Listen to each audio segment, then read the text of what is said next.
In this episode, you'll learn everything about the roots of war. From the ground up, you'll learn advanced techniques used in the Roots of War League, which you can use in your games.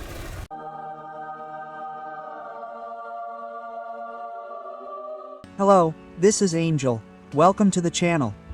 Today's long-awaited video about the Roots of War. You know me, I didn't want to make just any video. I wanted this video to have some meaning. I think it will. I think you'll enjoy it. But before we begin, as usual, I remind you to leave a thumbs up and subscribe if you haven't already. If you're on mobile, you can also like this video. And if you appreciate this content, you can become a supporter, for which I thank you in advance. Without further ado, let's get to the point. In this video, we'll be learning from the best, and MFD undoubtedly created the current meta. I'm not just talking about Garluda and Kuma in the garrison, which I recommend. Here, we won't be looking at marches, but rather at strategy. I think that if it weren't for the ability to rewatch the matches after they finished, MFD might have had a chance to win this edition of the Roots of War League. They surprised Yaen, one of the currently strongest kingdoms, with one trick. They eliminated them, but in the semi-finals, it didn't work because other teams copied MFD's strategy and started using it themselves. And that's exactly what we'll do in this video. We'll look at key moments, key strategies that you can successfully implement in your teams. The video will be divided into segments as always, so you can choose the one that interests you. We'll start with the basics, with the introduction. I know many players struggle. They're afraid to play the first Roots of War. I also didn't know what was going on during the first Roots of War, so I'll try to give you a quick introduction. However, I think even more advanced players can learn something. And I'll also show you the VP22 special. We'll start from the beginning. What is Roots of War all about? Many players may struggle with this at first, because it's not about the fight itself and earning kill points. At the heart of war, the main goal is to score more points than the opposing team. We can earn points in three ways. First, by capturing buildings. These provide the most points. Second, by applying life stones to captured buildings. The third way to earn points is by collecting resources. While this is the most important element of the game, I recommend collecting them whenever you can. It's the least important element, but sometimes it can make a significant difference, allowing you to win. Fourth, we'll discuss pets, which don't directly earn us points, but increase our buffs and grant us buffs. One pet can even increase the number of points we earn by 5%. We'll start from the middle. We'll start with the second point, the life stones. The first life stone appears 15 minutes after the start, meaning when the timer in the middle shows 42 minutes left in the match. The first life stone can grant us 3,000 points. Each additional life stone will grant us 500 more points. A life stone is available for 15 minutes. If neither team returns the stone to the building within those 15 minutes, the next stone will appear in the center 1 minute after the first one disappears. However, if the life stone is returned, the next one will appear after 8 minutes and 15 seconds. Therefore, if we return the stones very quickly, we can have up to 4 stones in the game. The first stone gives us 3,000 points, the second stone 3.50 points, the third stone 4,000 points, and the fourth stone can guarantee us 4,500 points. However, very often we only have 3 of these stones, as the battle for the stone can be very, very long. Regarding pets, we have 4 types of pets. The first pet appears on the losing team's side when the timer reaches 46 minutes. After defeating the first pet, the next one appears after 10 minutes. So, if the first is defeated at 46 minutes, the second pet will appear at 36 minutes. However, it takes us a while to defeat this pet.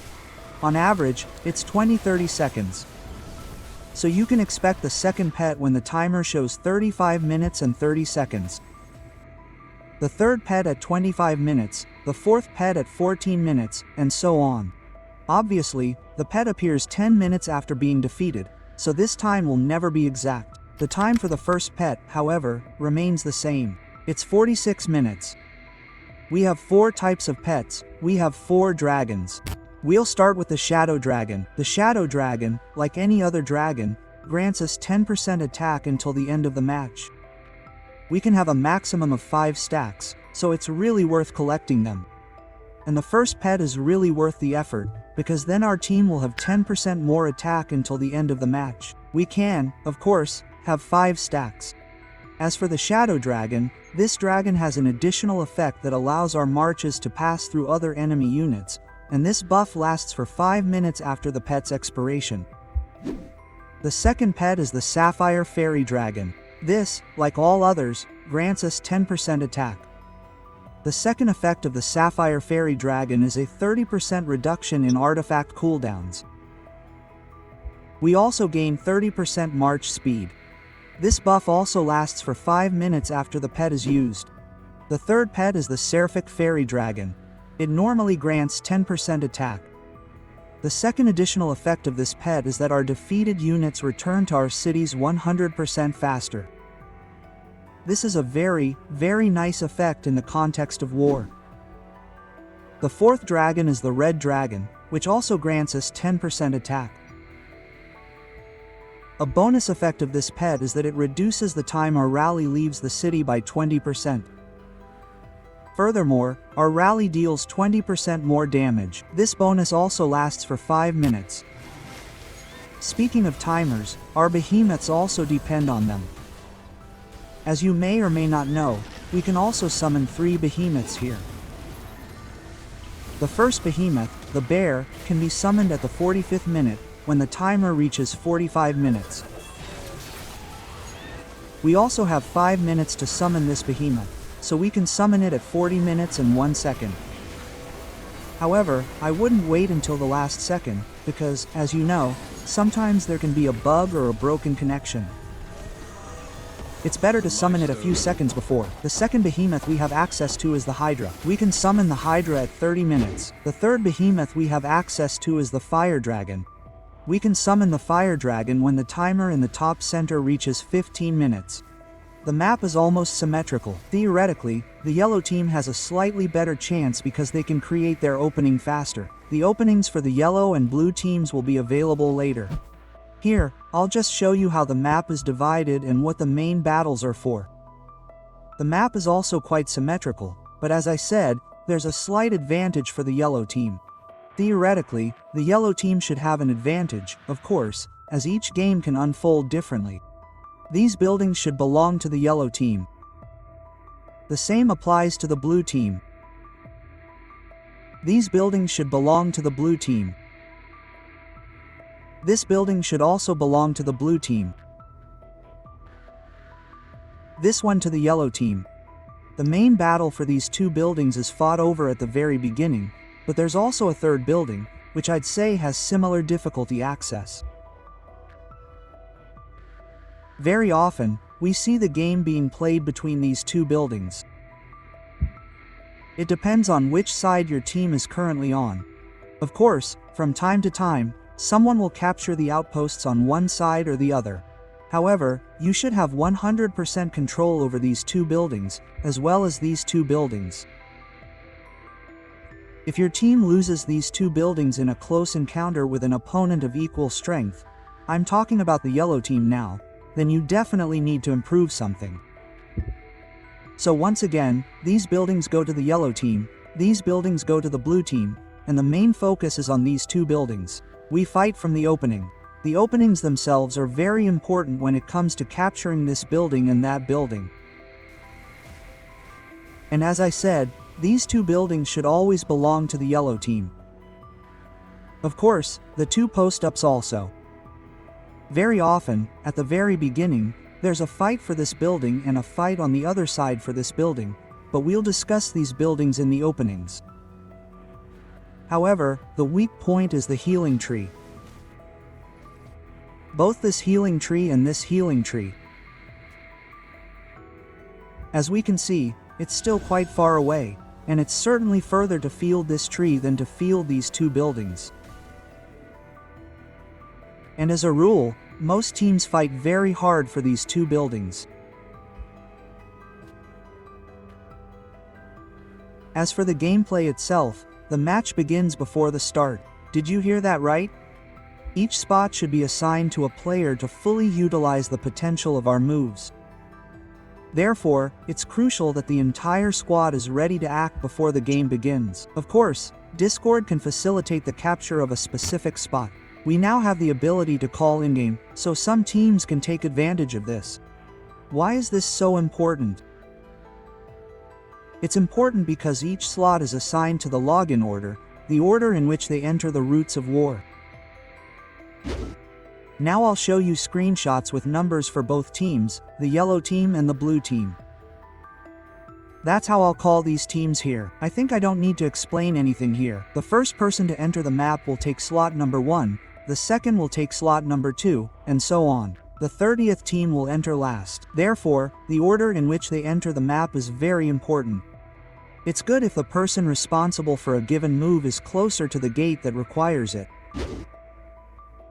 Of course, a team can have a maximum of 45 players, 30 from the main squad and 15 substitutes. I think it's worth having a reserve of at least 5 people, because, of course, something can always come up, and then, instead of a player from the main squad, their substitute will enter. We can also change during the match. Such a substitute has an empty hospital, so they enter the game fresh. It's great if they have time to earn 100,000 points, because then they gain maximum rewards for a match with up to 10 legendary tokens. The only downside to having a reserve is that it increases our power, and we can face tougher opponents in regular Roots of War. However, in the Roots of War League, we can use this to our advantage because we know perfectly well what groups are in Roots of War. This first stage of the league was also based on team power, so theoretically, if you want easier opponents, you should max out your power to face the weaker ones. We know perfectly well that each strong alliance had 45 players in this league, which made their power high, preventing them from grouping together. So, this is a small pro tip for those smaller, medium-sized kingdoms in the Roots of War League. It's worth having as much power as possible. At least it was worth having in the league we had now. Will anything change in the next one? We'll find out when the next edition launches. The last step before we move on to the tutorials will be to show you how to create such a custom battlefield. On such a battlefield, you can fight whenever you want, with whomever you want, and for as long as you want. So what really matters here is your willingness to play. To enter or create such a custom battlefield, we enter the campaign. Then we enter the Roots of War and click on Custom Battlefield. And here we can create such a battlefield for 1000 gems. It's no coincidence that I'm currently on the farm. If you're already creating one, I recommend creating it from the farm. You know, 1000 gems isn't exactly cheap. Of course, you can also join a team if someone has already created one. You generate a code, someone sends it to you, and you enter it here. After joining the battlefield, you'll see this menu. Here, the captain can create 2 teams, put someone on the spectator, set the rules for which heroes can be used, and who will be the captain on both sides. And, crucially, an administrator, the person who created the battlefield, is needed to launch the game. We've got the theory out of the way, so let's move on to practice. To get to the practical side, we actually need 2 artifacts.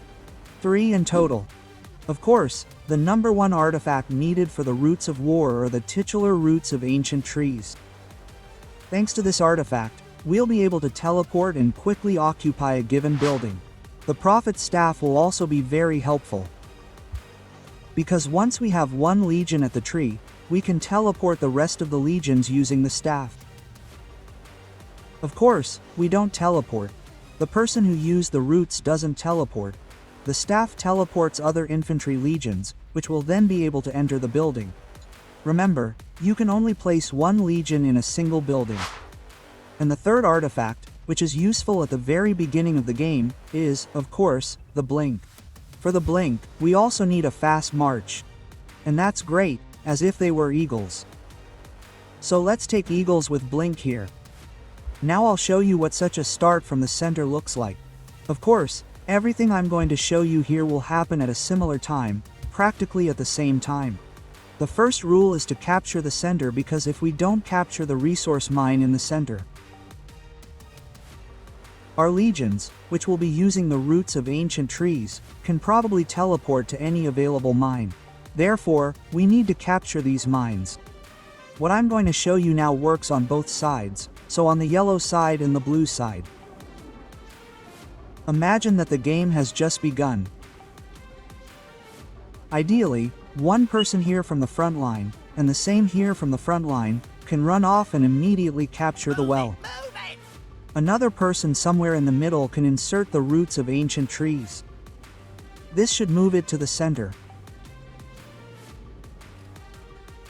And then we capture these, like this. We use blink here. We enter the mine here, and at that moment, the rest of the players can use their ancient tree roots. Of course, we activate one ancient tree root from this side, and the other from this side. And then we capture the buildings one by one. The yellows have the advantage of still being able to capture the enemy building. Unfortunately, I haven't found a spot on the blue side where we could quickly get to the healing tree. If you have one, let me know. However, I only found a spot to capture that tree. So the yellow side really has a bit of an advantage. It's not just the tree, but they can definitely capture it faster. And here, I'd say it's quite similar. To show you that I'm not lying, that you have to capture the center first, that you can't even go past the gate, and it will magically transport you to that building. We're already there. Click on the roots, and let's see where it transports us. From this point, we're definitely within range of the tree, yet it still transported us to the center. So I'm telling you again, we have to take the center, because you probably have a 50% chance of being either transported to the tree or transported to the center. Let's move further. Let's go even further. And let's see where it transports us from here. From this point, there's 100% range under the tree, under the hall. Under the hall. The artifact will refresh. 4 seconds, 3 seconds, 2 seconds. And we'll soon see where it teleports us. Remember, the center is free, so it can teleport us to the center, it can teleport us to the tree. So let's see what we got. It was a hall, not a tree, but a hall. Okay, now the center is occupied. We've taken the center, and let's see where it takes us from the end of this ramp, or from the beginning, from above. 3, 2, 1, and here we are, under the hall. We're under the water hall. Repeat, now we're a little closer to the gate. The center is occupied, and this time we were too far from the hall. And it teleported us to the healing tree. So you have to be careful. You have to go a little further down this hill. You have to go up this slope from this ramp a little. And then the range should be right up to the water hall. I belong to the people. So you can see a few millimeters, but it can still make a difference. We're moving to the left gate on the yellow team's side. Let's see if we can move from behind the gate to the Hall of Blessings. This is also the advantage of the yellow team. They don't even have to leave the gate. They can do it immediately after leaving the city, provided they have a city on that side. Now I'll show you how to capture the healing tree from the yellow team. How to steal the healing tree from the blue team.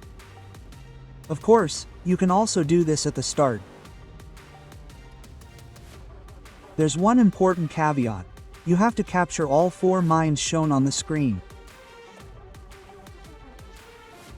Otherwise, it will teleport you to the Hall of Blessings.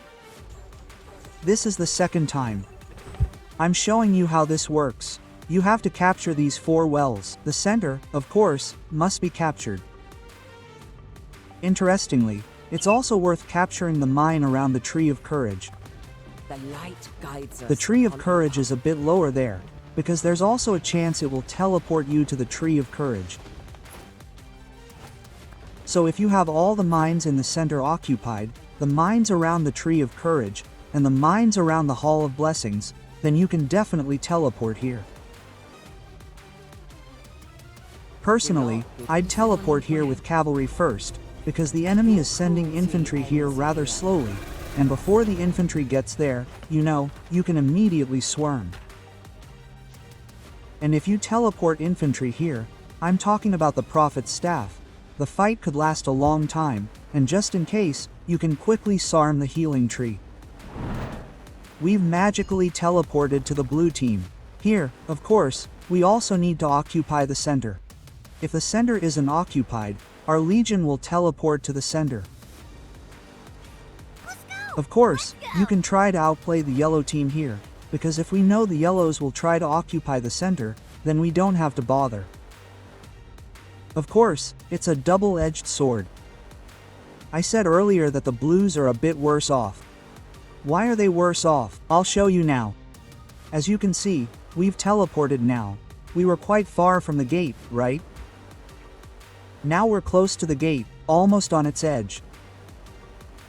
Let's see if from this point, like from the yellow side, it will teleport us to the Hall of Blessings, or if we'll end up somewhere else. So 3D1, we're at the healing tree. So, you can see, the artifact should have a range of the Hall of Blessings. From the blue side, we need to get a bit in front of the gate. I think this distance is ideal. We should easily get to the Hall of Blessings. However, it's still a bit further than from the yellow side. We're at the right gate on the blue side. Here we don't have to go quite as far, so you could say it's more or less equalizing.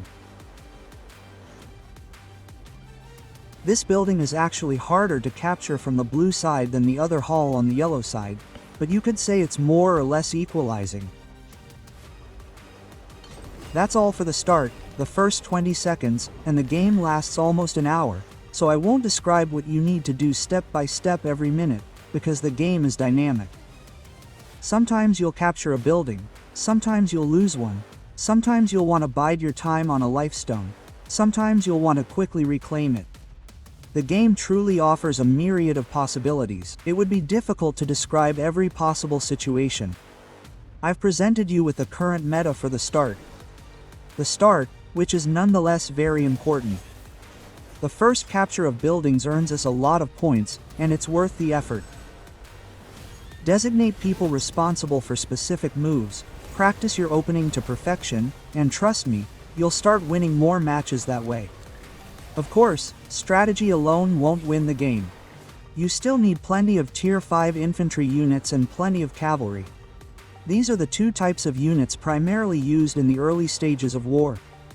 Cavalry, because it's very fast, and every second counts. And infantry is hard to kill, which buys us time, allowing us to hold a building longer, especially with the aforementioned Garlwood and Kuma in garrison. It's currently Meta March, but who knows, they might get a patsy. Remember that the map can also change, so if you're watching this video even 6 months after release, pay attention to whether anything has changed. In any case, you already know the basics and a few advanced moves. Practice, have fun with the game, and I think you can have a great time playing with your team. I'll be saying goodbye here. You know what to do. Take care. LO.